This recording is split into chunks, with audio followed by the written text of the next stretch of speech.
नमस्कार, आदाब, सत श्री अकाल, जय भीम, जोहार।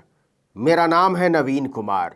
कांग्रेस अध्यक्ष मल्लिकार्जुन खड़गे ने ऐसा क्या कह दिया जिससे भाजपा को ऐसी मिर्ची लगी कि उसने संसद में तूफान खड़ा कर दिया। वो शब्द था कुत्ता। लेकिन खड़गे ने कुत्ता किसको कहा था, किस संदर्भ में कहा था और क्यों कहा था, और खड़गे के कुत्ता कहने पर भाजपा को इतना बुरा क्यों लग गया कि उसने संसद में हंगामा मचा दिया।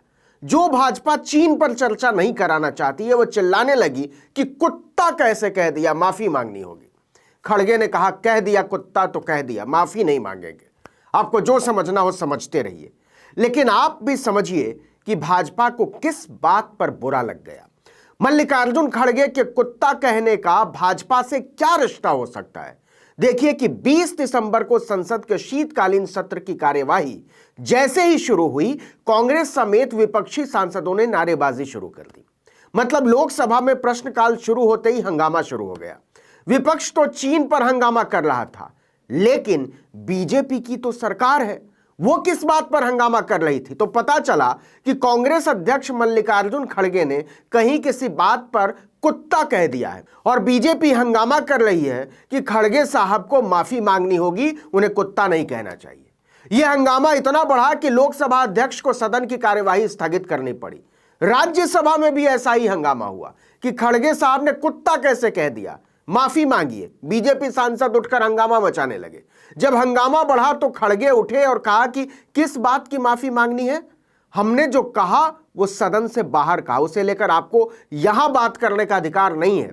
राज्यसभा के सभापति जगदीप धनखड़ ने बीजेपी के सांसदों को नसीहत दी कि इस तरह सदन की छवि खराब होती है, ऐसा मत कीजिए। सदन से बाहर के लोग हमें देखकर हंसते होंगे।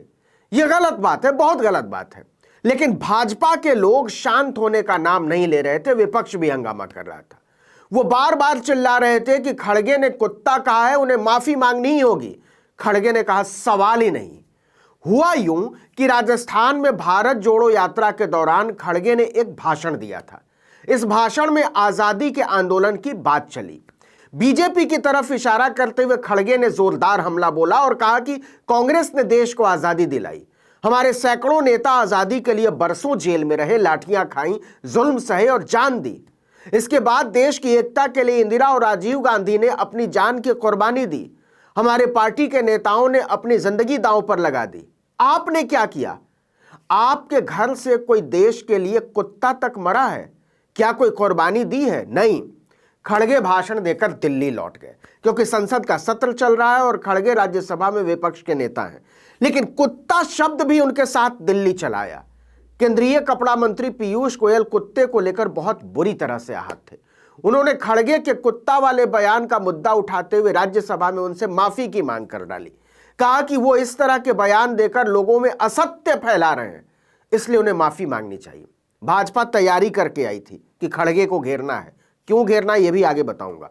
लेकिन खड़गे भी अलग राव में थे। उन्होंने साफ साफ कह दिया कि मैंने जो कह दिया वो राजनीतिक रूप से सदन के बाहर था, भीतर नहीं। उस पर यहां चर्चा करने की जरूरत नहीं है।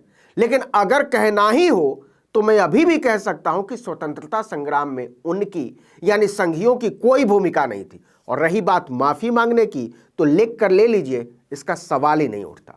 दरअसल मल्लिकार्जुन खड़गे चीन को लेकर लगातार सीधे प्रधानमंत्री नरेंद्र मोदी पर हमला बोल रहे हैं। सरकार को तो घेर ही रहे हैं।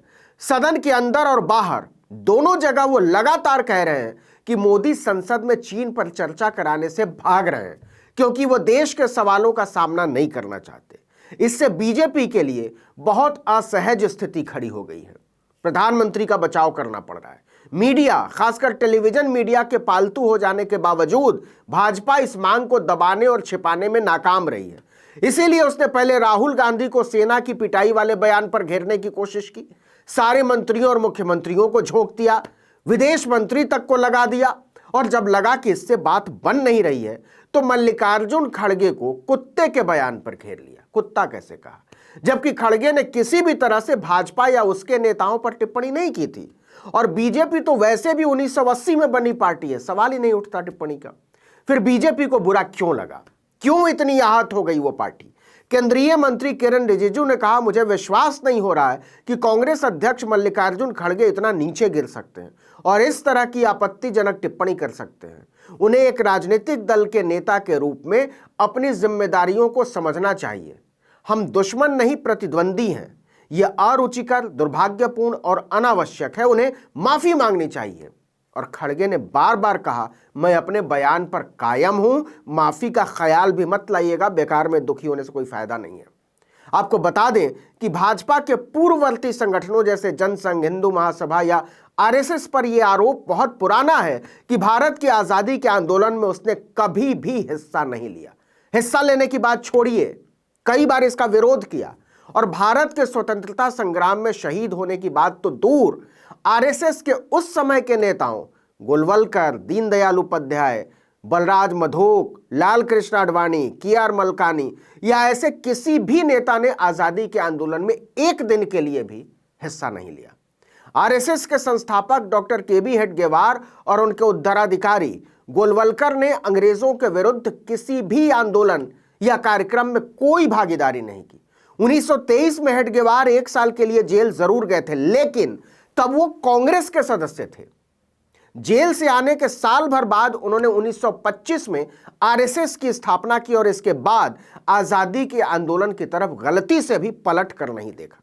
इसे ऐसे समझिए कि साल 1942 के 7 अगस्त को अखिल भारतीय कांग्रेस समिति ने बंबई में अपनी बैठक में अंग्रेजों भारत छोड़ो का नारा दिया। गांधी जी को इस आंदोलन का नेता चुना गया सर्वसम्मति से। उन्होंने अपील की, करो या मरो, सरकार और सत्ता से पूर्ण सहयोग। अंग्रेजों ने इसके बाद कांग्रेस पर पाबंदियां लगा दी। खुद अंग्रेजी सरकार के आंकड़ों के अनुसार पुलिस और सेना ने 700 से भी ज्यादा जगहों पर आंदोलनकारियों पर गोलीबारी की, जिनमें 1100 से भी ज्यादा लोग शहीद हुए। लेकिन उन शहीदों में एक भी स्वतंत्रता सेनानी आरएसएस या हिंदू महासभा का नहीं था। इसी के बाद हिंदू महासभा के नेता दामोदर सावरकर ने कानपुर में एक सभा की थी 42 में। इस सभा में उन्होंने कांग्रेस पर पाबंदी को लेकर चहकते हुए कहा था कि हिंदू महासभा के मतानुसार व्यावहारिक राजनीति का मुख्य सिद्धांत अंग्रेजी सरकार के साथ संवेदनपूर्ण सहयोग की नीति है, जिसके अंतर्गत बिना किसी शर्त के अंग्रेजों के साथ सहयोग शामिल है। संघ प्रमुख गोलवलकर ने भारत छोड़ो आंदोलन की खिल्ली उड़ाते हुए कहा था कि 1942 में भी अनेकों के मन में तीव्र आंदोलन था। इस समय भी संघ का नित्य कार्य चलता रहा। प्रत्यक्ष रूप से संघ ने कुछ न करने का संकल्प लिया। आपको हैरानी हो सकती है, लेकिन भारत छोड़ो आंदोलन के 1.5 साल बाद ब्रिटिश हुकूमत ने बॉम्बे से छपे एक मेमो में खुशी जाहिर करते हुए लिखा था कि संघ ने पूरी ईमानदारी से खुद को कानून के दायरे में रखा। खासतौर पर अगस्त 1942 में भड़की अशांति में वो शामिल नहीं हुआ। इतिहास के उन्हीं तथ्यों के संदर्भ में मल्लिकार्जुन खड़गे ने पूछा कि हमारी पार्टी के नेताओं ने तो अपनी जान दी, जेल गए, कुर्बानियां दी, आपने क्या किया? आपके घर से देश के लिए कोई कुत्ता तक मरा है? क्या कोई कुर्बानी दी है? तो भाजपा बितक गई। इस वीडियो में इतना ही, लेकिन अगर आपने आर्टिकल 19 इंडिया को अब तक सब्सक्राइब नहीं किया तो फौरन कर लीजिए। बेल आइकॉन दबाइए, घंटी जैसी आकृति लाइक कीजिए और कमेंट करके बताइए हमारा वीडियो आपको कैसा लगा। यूट्यूब पर देख रहे तो हमारे चैनल को सब्सक्राइब कर लीजिए, फेसबुक पर देख रहे तो हमारे पेज को लाइक कर लीजिए, इंस्टाग्राम पर हमें फॉलो कीजिए और हमारा ट्विटर हैंडल है article19_India और मेरा ट्विटर हैंडल है नवीन जर्नलिस्ट। आप मुझे भी फॉलो कर सकते हैं। नमस्कार।